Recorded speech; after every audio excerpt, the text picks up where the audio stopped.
Now, for years on this program, we've exposed the politicization of the Justice Department and the weaponization of intelligence and criminalizing political differences. And, of course, the biggest abuse of power corruption scandal in U.S. history, that, of course, being the Russia hoax. And one of the main figures targeted in Mueller's witch hunt and the deep state's efforts to destroy Donald Trump and his allies and his family is former Trump campaign manager Paul Manafort. Mueller and his team wanted Paul Manafort to die in jail, and they tried hard. And they also put him in solitary confinement for nearly a year. Why? To hope to break him. Ask yourself, prosecutors destroyed his life. Where's the accountability for those that filed false information with the FISA court, those that used the dirty disinformation, Russian Hillary Clinton bought and paid for Russian misinformation dossier, listened to Christopher Steele, even when they knew it was false. They continued to use the dossier, illegally spying on candidate Trump, transition team Trump, President Trump. Now, last year, Paul Manafort was pardoned by President Trump. He's now ready to tell his side of the story. He has a forthcoming book. It's called Political Prisoner. It will be out fairly soon, revealing new details about the unequal standard of justice and the Russia hoax. He joins us now for his first interview since being pardoned. Paul Manafort, well, you look healthy. I'm sure it's better wearing a suit and tie than an orange suit, right? It's great to be here with you, Sean, after all these years. Yes, thank you very much. I appreciate this opportunity today.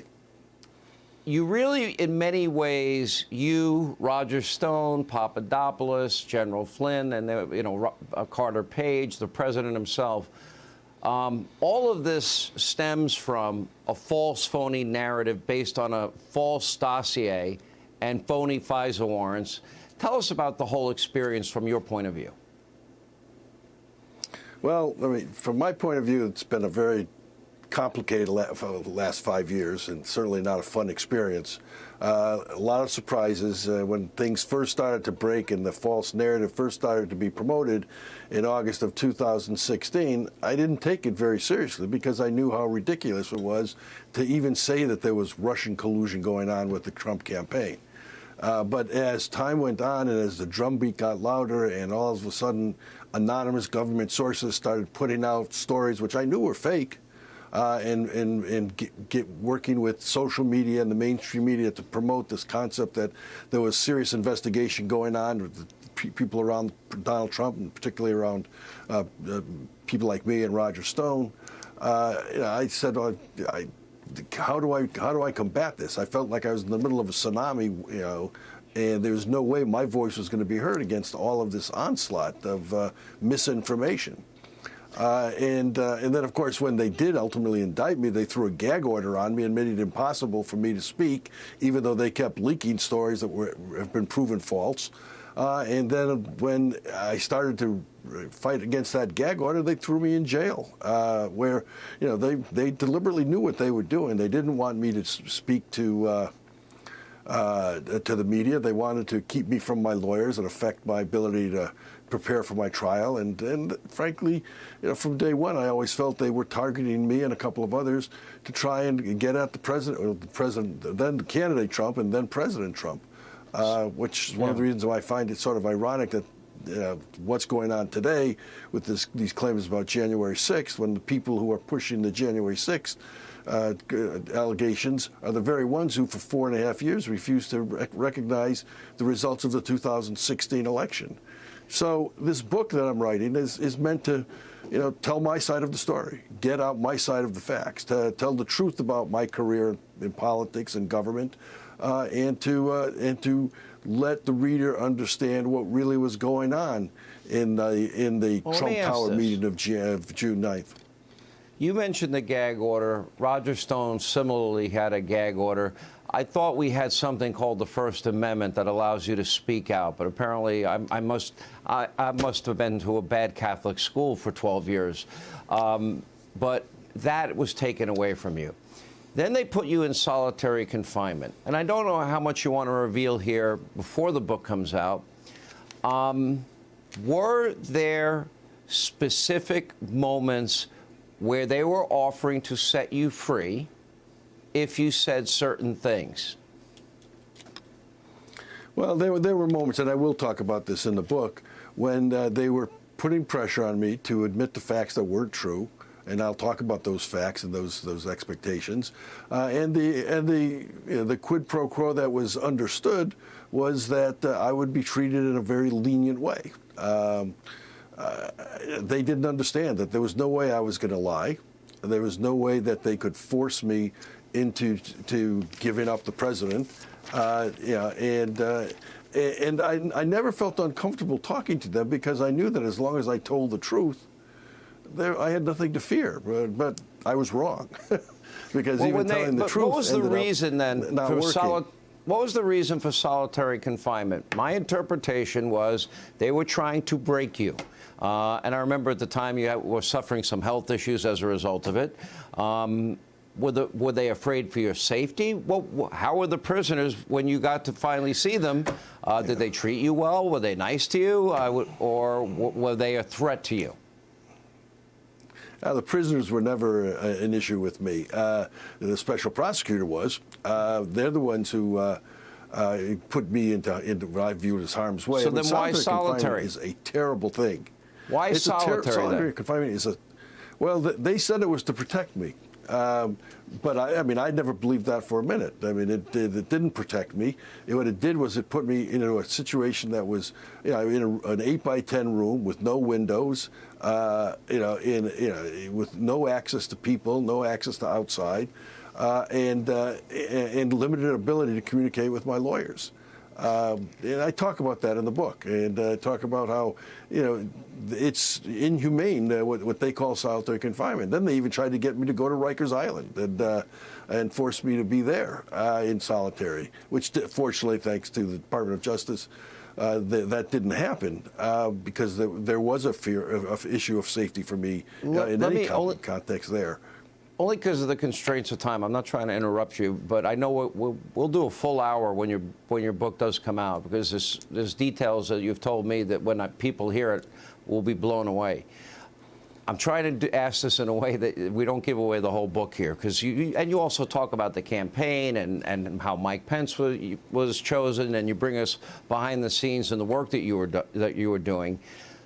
My sources have been telling me for a long time that Robert Mueller, he was kind of checked out. I'm being nice. In other words, he kind of suffered from the same cognitive decline that Joe Biden has. A, is that true? Did you see him much? And B, if it wasn't him, who was putting all this pressure on you? His hitman, Mr. Weissman? Yeah, I never was. I saw Robert Mueller walking down the hallway once. Other than that, I had no contact with him, and frankly, he didn't look like he knew who I was when I saw him. Yes, it was Weissman. I mean, he was the one that was the lead prosecutor on my case. His pit bull. And from day one, he was the one who. I mean, they so overcharged me in my case that Judge Ellis in Virginia actually admonished them from the bench, saying, "Why are you bringing all of these charges? You want to put this guy to jail forever?"